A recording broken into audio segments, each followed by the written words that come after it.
আমি তাদের দুজনকে দেখে লজ্জায় মুখ ঘুরিয়ে নিলাম। আমাকে দেখে তারা নিজেরাও নিজেদেরকে গুছিয়ে নিল। আসলে মানুষের আসল চেহারাটা বোঝা যায় না। অবনীর মা যে এরকম একটা খারাপ কাজ করতে পারে এটা কখনো আমার ভাবনায় আসেনি।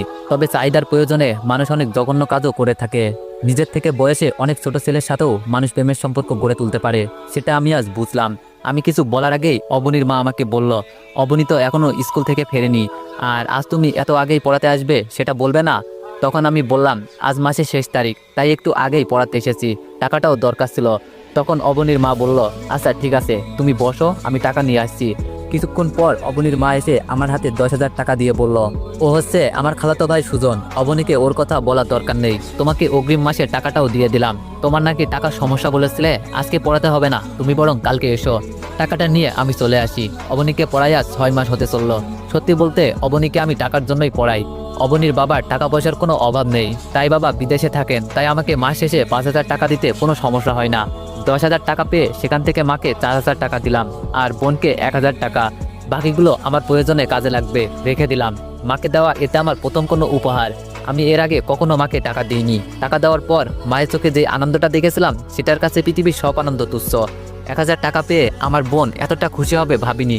কিন্তু যখন টাকা পেয়ে সে আমাকে খুশিতে জড়িয়ে ধরে ভাইয়া বলল, তখন মনে হলো এমন বোনের জন্য জীবনে কিছু করতে না পারলে জীবনের কাছে ঋণী হয়ে থাকবো। পরের দিন অবনীকে পড়াতে গিয়ে দেখলাম অবনী খুব সুন্দর করে সেজেছে। আকাশি রঙের শাড়িতে মেয়েটাকে অন্য দিনের চেয়েও আজ একটু বেশি সুন্দর লাগছে। তাই পড়ানোর সময় তার দিক থেকে কেন জানি চোখ ফেরাতে পারছিলাম না। আমার এমন অবস্থা দেখে অবনী বলল, স্যার আপনার কি কোনো গার্লফ্রেন্ড আছে? নিজের ছাত্রীর মুখে এমন প্রশ্ন শুনে কিছুটা আইনজীবী ফিল করলাম। তারপরেও ধমক সুরে বললাম, এসব কি প্রশ্ন অবনী? আমার গার্লফ্রেন্ড দিয়ে তুমি কি করবে? বাচ্চাদের এসব জানতে হয় না, তুমি পড়াশোনায় মনোযোগ দাও। তখন অবনী বলল, কে পিসি, দেখেন আমি কত বড় হয়ে গেছি, আর ক্লাস 9-এ পড়া একটা মেয়েকে বাচ্চা বলা মোটেও উচিত না। আমার এক বান্ধবীর বিয়ে হয়েছে, বাচ্চার মাও হয়ে গেছে, আর আপনি আমাকে বাচ্চা বলছেন? অবনীর কথাই ঠিক, অবনীকে আজ মোটেও বাচ্চা বাচ্চা লাগছে না, বড়ই মনে হচ্ছে। শাড়ি পরলে ছোট মেয়েদেরকেও অনেক বড় মনে হয়, অবনীকেও আজ বড়দের মতোই মনে হচ্ছে। আমি অবনীর কথা এড়িয়ে যাওয়ার চেষ্টা করলেও পারলাম না। অবনী আবার জিজ্ঞেস করলো, স্যার আপনি কিন্তু বললেন না আপনার কোনো গার্লফ্রেন্ড আছে নাকি? তখন বাধ্য হয়ে বললাম, ছিল এক সময়, তবে এখন নেই। এবার খুশি তুমি? তোমার প্রশ্নের উত্তর খুঁজে পেয়েছো। তখন অবনীর চোখে মুখে অনেক আনন্দ দেখতে পেলাম। আমার গার্লফ্রেন্ড নেই শুনে অবনী এতটা খুশি হলো কেন বুঝতে পারলাম না। প্রায় 6 মাস পর হঠাৎ করে জানতে পারলাম অবনীর মা প্রেগনেন্ট। এমন অবস্থায় সব জায়গায় জানাজানি হয়ে গেল। যেহেতু অবনীদের বাসায় আমি বাদে আর কোনো ছেলের যাওয়া আসা করতো না, তাই সবাই আমার দিকে আঙ্গুল তুলতে লাগলো, আমাকে সন্দেহ করতে লাগলো। অবনীর মা যখন আমাকেই দই দিল তখন আমার মরে যেতে ইচ্ছে করছিল। অবনীর মা নিজেকে বাঁচানোর জন্য আমার নামে যে এত বড় একটা মিথ্যা কথা বলবে আমি কখনো কল্পনাও করিনি। অবনীর সামনে সেদিন কি লজ্জাটাই না পেয়েছিলাম। কোনো অপরাধ না করেও আমি অবনীর চোখের দিকে তাকাতে পারিনি। অবনী অনেক ঘৃণা নিয়ে আমার দিকে তাকিয়েছিল। সে কাঁদতে কাঁদতে যখন বলল, স্যার আপনি চাইলেই তো আমি আপনাকে এই সুখটা দিতাম, আপনাকে আমি ভালোবাসতাম, আর আপনি কিনা আমার মায়ের সাথে এটা করলেন। আপনার প্রতি যে রেসপেক্ট ছিল সেটা আপনি রাখেননি। আপনি কখনোই একজন শিক্ষক হওয়ার যোগ্যতা রাখেন না। কথাগুলো বলেই অবনী আমাকে ধাক্কা দিয়ে তাদের বাসা থেকে বের করে দেয়। আমিও চলে আসি। এলাকার সবাই জেনে গিয়েছে বিষয়টা, তাই লজ্জায় কারোর সামনে যেতে পারতাম না। বাসায় চুপচাপ থাকতাম। বাবা মা বোন কেউ আমার সাথে আগের মতো কথা বলে না। আমার জীবনটা যেন একাকিত্বের এক নরকে পরিণত হলো। ঠিক এমন সময় আমার নরকীয় জীবনটাকে আরো বিষাক্ত করে তুলতে ফোন দিল আমার প্রাক্তন। মিলির সাথে আমার 2 বছরের সম্পর্ক ছিল। হঠাৎ করে একদিন প্রচণ্ড রাগারাগি হলো দুজনের মাঝে। সেদিনই ব্রেকআপ করলাম আমরা। তারপরে আমি আর তাকে কোনোদিন ফোন দিইনি, কারণ আমি আমার ইগোর সাথে কখনো আপোষ করতে চাইনি। সেও কখনো ফোন দেয়নি। আজ এতদিন পর কেন ফোন দিল সেটার কারণ খুঁজতে গেলাম না। ফোনটা রিসিভ করতেই ওপাশ থেকে ভেসে আসলো চিরপরিচিত সেই কণ্ঠস্বর। মিলি বলল, তোমার সাথে বিচ্ছেদ হয়ে ভালোই হয়েছে, এমন একটা কাজ করবে কখনো ভাবিনি।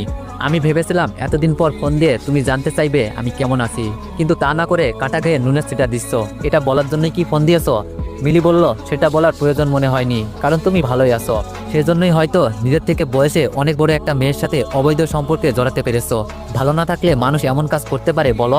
আমি বললাম, আর সবাই না হয় আমার সম্পর্কে জানে না তাই এমনটা বলছে, কিন্তু তুমি তো আমার সম্পর্কে সব জানো, আমাকে চেনো, আমি কেমন মানুষ। তারপরেও এমনটা বললে? তোমার সাথে 2টা বছর রিলেশন করেছি, কখনো তো একটা চুমু খেতে চাইনি তোমাকে। তুমিই বলো, তোমার সাথে যদি আমি ফিজিক্যাল রিলেশন করতে চাইতাম তাহলে কি তুমি না করতে? আমার তো মনে হয় না তুমি না করতে।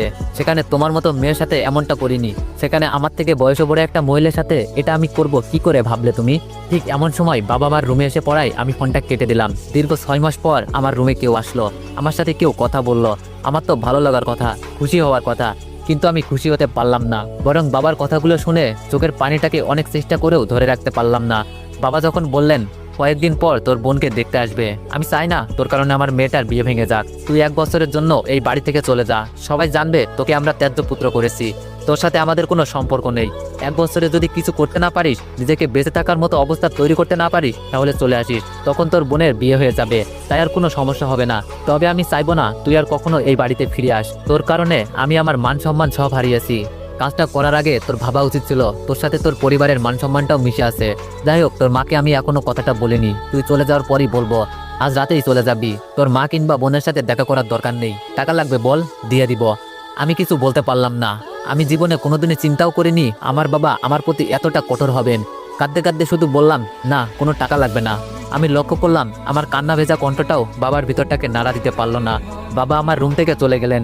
ফোনের দিকে তাকাতেই দেখলাম 21 বার ফোন দিয়েছে মিলি, এখনো দিয়েই যাচ্ছে। তার ফোনটা ধরতে ইচ্ছা করছিল না, কারণ সবকিছু গোছগাছ করতে হবে।